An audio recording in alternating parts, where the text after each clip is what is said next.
From the Second Street Dreams audio network, this is Staccato, quick notes dotting the classical music landscape. I'm Judeland Gibson. Mission Commission. Just how does a composer compose? This is Mission Commission. Mission Commission. This is Mission Commission. This is Mission Commission. That's from a new podcast called Mission Commission. It comes from the Miller Theater at New York's Columbia University School of Arts. So Mission Commission is a new 6-episode podcast that aims to demystify how classical music gets made.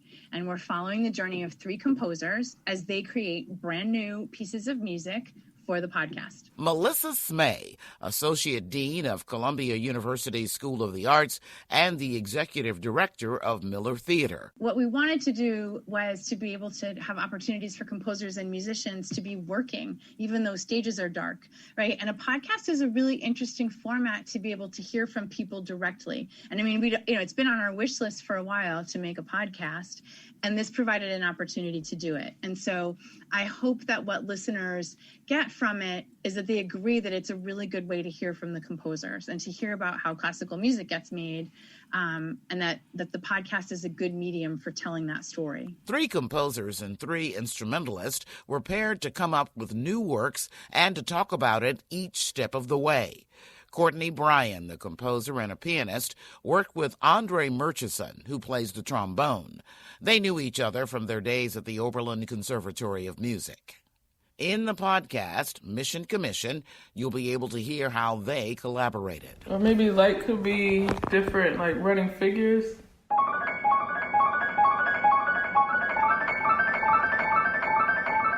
What's been the best and worst thing about this collaboration?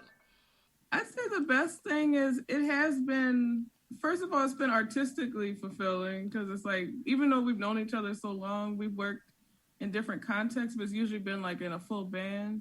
It's our first time doing like a duo project. So it's been really exciting artistically, but also, of course, personally, it's like we've learned a lot about each other through doing a music project together. So it's just been like fulfilling in a lot of ways. And what about you, Andre? When she presented this idea to you, what was your reaction?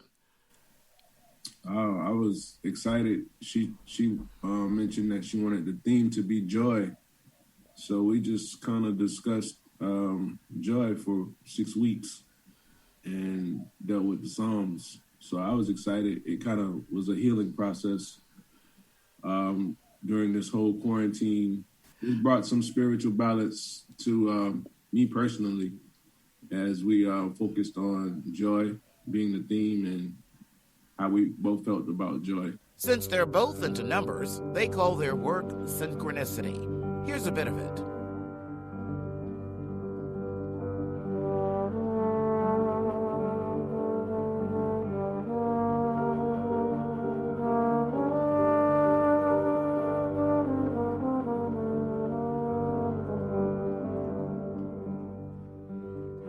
You'll also be able to hear how another one of the pairs, Marcos Balter, composing for harpist Parker Ramsey, went way outside the box.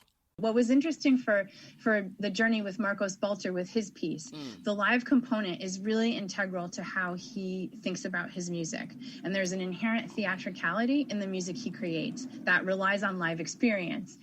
And then in the process of making this piece, he ended up making a piece for the studio, for Parker and the harp, and a prepared harp. So there are like kind of special strings on the harp, and there are some shoelaces tied on it, and tons of microphones. So he ended up making a piece for the studio for the podcast. Mission Commission, the podcast, posted its first episode of 6 this week. There are links on the Staccato page at secondstreetdreams.com.